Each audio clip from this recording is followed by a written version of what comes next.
আসসালামু আলাইকুম। এবারও ভাগ্য ফিরল না আফরোজা আব্বাসের। মির্জা আব্বাসের ওয়াইফ আফরোজা আব্বাসের কথা বলছে। আফরোজা আব্বাস 12ই ফেব্রুয়ারির নির্বাচনে ঢাকা ৮ আসন থেকে নমিনেশন চেয়েছিল, যে আসন থেকে এখন যোগাযোগ প্রতিমন্ত্রী এবং ছাত্রদলের সাবেক secretary general Habibur Rashid Habib MP হয়েছেন। এমপি হয়ে উনি ওখান থেকে মন্ত্রী হয়েছেন। ওই আসনটা থেকে মির্জা আব্বাস অনেক চেষ্টা করেছেন ওনার ওয়াইফ আফরোজা আব্বাসকে দেওয়ার জন্য, কিন্তু তারেক রহমান সেই আসন থেকে নমিনেশন দেয়নি আফরোজা আব্বাসকে। আফরোজা আব্বাস মহিলা দলের, জাতীয়তাবাদী মহিলা দলের সভাপতি। তো সেখানে না দেওয়ার কারণে আফরোজা আব্বাসের একটা আশা ছিল যে, যেহেতু তখন একটা সিদ্ধান্ত ছিল দলীয়, বিএনপির এক পরিবার থেকে একজনকে নমিনেশন দেয়া হবে। এই জন্য তখন ধরে নেওয়া হয়েছে মির্জা আব্বাস যেহেতু ৯ থেকে নমিনেশন পেয়েছেন, ওনার ওয়াইফকে আর নমিনেশন দেওয়া হবে না। যদিও এর ব্যতিক্রম ঘটছে, একই পরিবার থেকে দুইজনকে দেওয়া হয়েছে, মির্জা আব্বাসকে এবং তার ওয়াইফকে একটাই দেওয়া হয়েছে, মির্জা আব্বাসেরটা। আর দুইটা আসন দেওয়া হয়েছে ছাত্র দলের সাবেক সভাপতি, যুব দলের সাবেক সভাপতি, এখন কেন্দ্রীয় বিএনপির প্রচার সম্পাদক এবং প্রতিমন্ত্রী সুলতান সালাউদ্দিন টুকুকে নমিনেশন দেওয়া হয়েছে, এবং টুকুর বড় ভাই আব্দুল সালাম পিন্টুকে নমিনেশন দেওয়া হয়েছে। দুইজনে এমপি এবং টুকু তো প্রতিমন্ত্রী এখন। তো আফরোজা আব্বাস এবং মির্জা আব্বাসের প্রতি সম্ভবত তারেক রহমান অসন্তুষ্ট। এই কারণে সেখান থেকে আফরোজা আব্বাসকে নমিনেশন দেওয়া হয়নি, এবং বিএনপি যে ৩৬ জন সংরক্ষিত নারী আসনের এমপি, যেটা কিন্তু আজকে মনোনয়ন কারা কারা পেয়েছেন, দল কাদেরকে মনোনয়ন দিয়েছে সেটা প্রকাশ করছে। গত কয়েকদিন থেকে এই মহিলা আসনের প্রার্থী যারা ছিলেন তারা সাক্ষাৎকার দিয়েছেন। আজকে ফাইনালি তাদের নাম প্রকাশ করছে। সেখানে দেখা গেছে আফরোজা আব্বাসের নাম নেই। আফরোজা আব্বাসকে এই সংরক্ষিত আসন থেকে মনোনয়ন দেওয়া হয়নি। সেখানে অনেকেই মনোনয়ন পেয়েছেন, আবার কিছু আছে, আরো কিছু আছে পাননি। আফরোজা আব্বাস যেমন পাননি, তেমনি আলোচিত পাপিয়া পাননি, সৈয়দা আশরাফিয়া পাপিয়া উনি পাননি, এবং বেবি নাজনীন পাননি, কনক ছাপা পাননি। এভাবে আরো কিছু নাম বাদ পড়েছে। শিরিন সুলতানা পাননি, আর খায়রুল কবির খোকনের ওয়াইফ।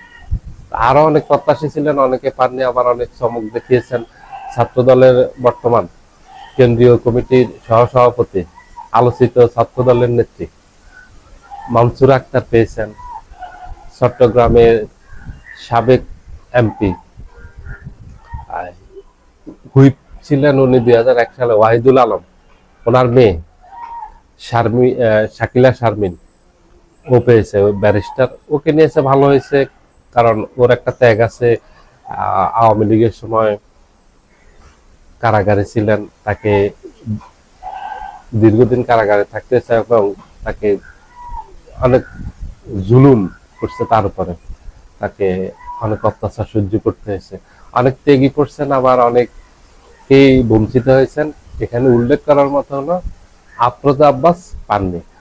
মির্জা আব্বাস অসুস্থ, এটা নিয়েও একটা কানাঘুষা চলতেছে। মির্জা আব্বাস কেন ব্রেন স্ট্রোক করলেন, এটা ধরা হয় এই জন্য যে মির্জা আব্বাসকেও নমিনেশন দিতে চাননি তারেক জিয়া।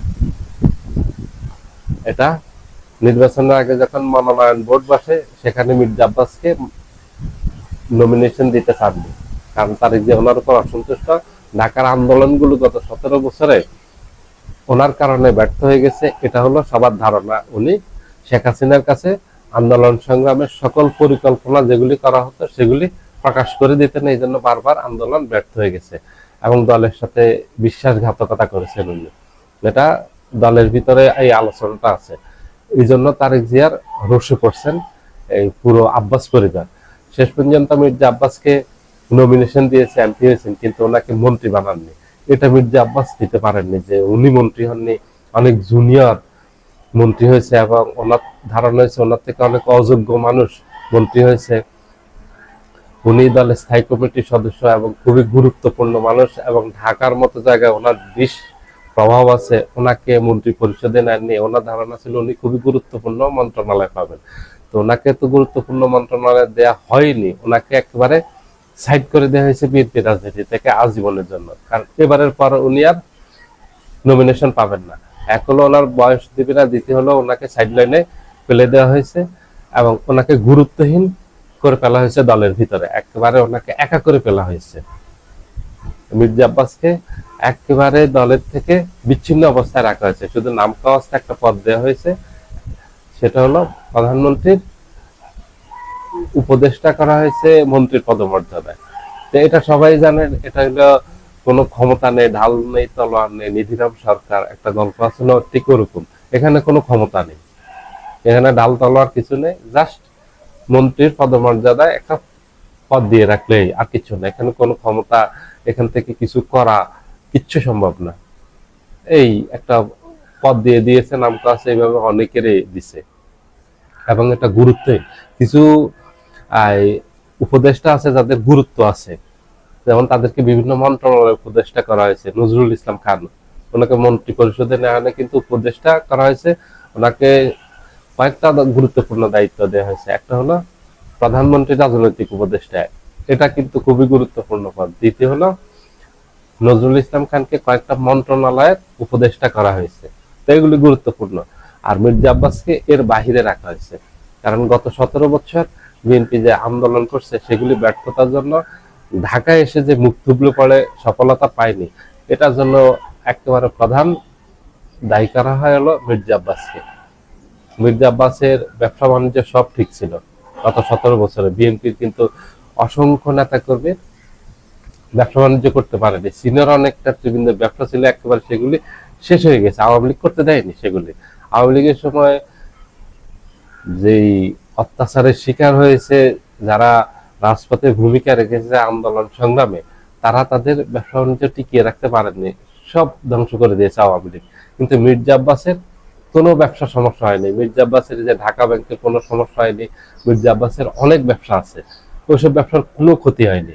ওনার ব্যবসা সব ছিল এবং খুব সুন্দরভাবে পরিচালনা করছেন। এটা আওয়ামী লীগের সাথে আতাত করছেন, আতাত করে উনি দলের এই যে গুরুত্বপূর্ণ সিদ্ধান্তগুলি জানিয়ে দিতেন, এবং সেই সুবিধা আওয়ামী লীগ তাকে দিয়েছে, ব্যবসা বাণিজ্য করো, তোমার ব্যবসার কোনো ক্ষতি করা হবে না।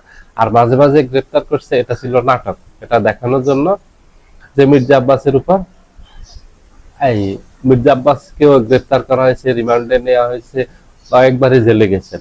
আসলে জেলে গেছেন যেমন 24-এর 7 জানুয়ারির আগে, নির্বাচনের আগে যে মির্জা আব্বাসকে গ্রেপ্তার করা হয়েছে, ওদেরকে রাখা হয়েছে হোটেল ইন্টারকন্টিনেন্টালে, 5 স্টার হোটেলে রাখা হয়েছে। ওনারা 5 স্টার হোটেলে ছিলেন, ওনারা কোনো জেলখানায় ছিলেন না, কারণ ওনাদেরকে ম্যানেজ করে এই নির্বাচন করা হয়েছে। এটা সবাই জানেন, পরবর্তী সময় প্রকাশিত হয়েছে। এই জন্য শুধু তারেক জিয়া না, মির্জা আব্বাসের উপর এবং তার পরিবারের উপর বিএনপির অসংখ্য নেতা কর্মী আছেন যারা খুবই ক্ষুব্ধ, এবং যারা এই এদের উপর অসন্তুষ্ট, মির্জা আব্বাসের উপর, তার ওয়াইফের উপর। কারণ দুজনটা একই, দুজনের যুক্তি পরামর্শ করেই তো কাজ করতেন। আব্বাসের বাইরে তো আর আফরোজা আব্বাস যাবে না, মির্জা আব্বাসের কথার বাহিরে আফরোজা আব্বাস যাবে না, আফরোজা আব্বাসের কথার বাইরে মির্জা আব্বাস যাবে না। ওই জন্য ওনাদেরকে একেবারে সাইড করে দেওয়া হয়েছে। এটা মির্জা আব্বাস মেনে নিতে পারেনি, যার কারণে মির্জা আব্বাস ব্রেন স্ট্রোক করছে। সবাই ভালো থাকবেন, আল্লাহ হাফেজ।